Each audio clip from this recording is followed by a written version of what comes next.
এই তোরা কাজ কর, আমি নামাজ পড়ে আসি। ভাই দাঁড়ান, এই ওয়ার্কশপের দোকান আপনার না? হ্যাঁ ভাই, আমার দোকান। তো ভাই আমার বিল্ডিং এ গ্রিলে জানালা লাগামু, তো এই কারণে আইলাম। আর অনেক মাল সামানা কিনতে হইব, কেসি গেট বানাইতে হইব। আপনার সাথে কি এই বিষয়ে একটু কথা কওয়া যাইবো? যাইতাছি নামাজে, এই সময় একটা কাস্টমার।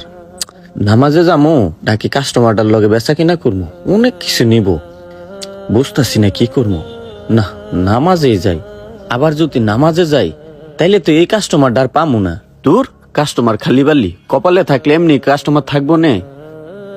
ভাই, আমার দোকানে কর্মচারী আছে, ওরা এটি বুঝবো না। আমার দোকান আপাতত বন্ধ, আমি নামাজ পড়ে আসি। আপনাদের যদি ভাল লাগে আপনারা দোকানে যায় বসেন, নামাজ পড়ে এসে আপনাদের সাথে কথা বলবো নে। আর অনেক দোকান আছে, যদি এটা সহ্য না হয় তাহলে আপনারা ওই দোকান থেকে কিনেন, সমস্যা নাই, আমি নামাজে গেলাম। এই চল ভাই, এই দোকানে না আসলো হয়তো। এই দোকানদার সবকিছুর দাম একটু বেশি বেশি রাখে। দূর, আমরা কি বলো, আমরা কি বুঝি না কোন মালের কোন দাম?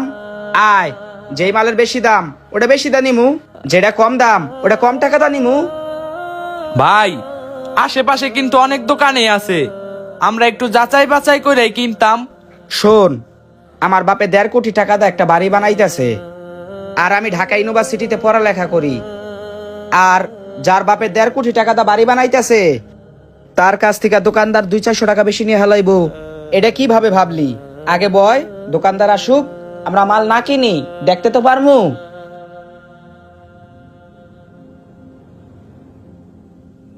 আরে, সেই লোক দুটো আমার দোকানে বসে রয়েছে, তারা এখনো যায় নাই।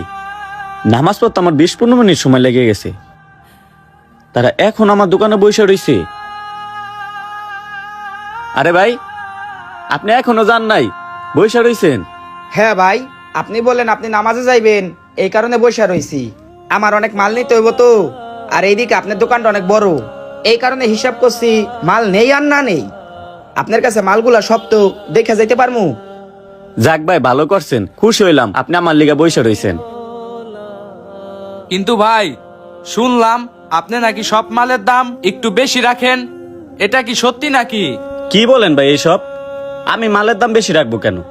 যে মালের যে দাম আমি ওই দামই রাখি, যেটা কম দাম কম রাখি, যেটা বেশি দাম বেশি রাখি। ভাই, আপনি 1.5-2 কোটি টাকা দা বাড়ি উঠাইবেন, ওই যে একটা কথা আছে না ভাই, যে লাখ টাকার বাগান খাইলো 1 টাকা ছাগলে। এখন আপনি 2 টাকার কমের লিগা আপনি কম দামে মাল নিয়ে বাড়িতে লাগাইবেন, আর কয়দিন পর বাড়িতে সমস্যা হইব, এটা ভাই ঠিক না। 2 টাকা বেশি হইলেও ভালো মাল লাগাইন। ভাই, এই কারণে আপনার জন্য বইসা রইছি। আপনি নামাজে গেছিলেন, আমরা আপনার জন্য বইসা রইছি। আর ভাই, আমাদের বিল্ডিং এর জন্য মালপত্র নিমু, একটু ভালো মালপত্রই নিমু। আর আপনার যখন প্রথম দেখছি তখনই মনে হয়েছে আপনি ভালো মানুষ, কারণ আপনি 5 ওয়াক্ত নামাজ কালাম পড়েন। আর আপনি নামাজ কালাম পড়ে তো আমাদের সাথে 2 নাম্বার ব্যবসা করবেন না, আমাদের 2 নাম্বার মালপত্র দিবেন না। আর যেটা একটু বেশি দাম ওইটা আমরা বেশি দাম দেয় নিমু, কারণ আমরা জানি ভালো মালের দাম একটু বেশি হয়। ঠিক আছে ভাই, আপনারা যেহেতু বিশ্বাস করছেন আমারে, আমি আপনাদের বিশ্বাসের মর্যাদা রাখবো। আপনারা দোকানের ভিতরে যায় বসেন, আপনাদের জন্য আমি চা নাস্তার ব্যবস্থা করতেছি। আচ্ছা ঠিক আছে ভাই। হে আল্লাহ, আমি নামাজে গেছি তারপরও কাস্টমারটা যায় নাই। আসলে ভালো কাজ করলে কখনো অভাব টোনা পড়ে না।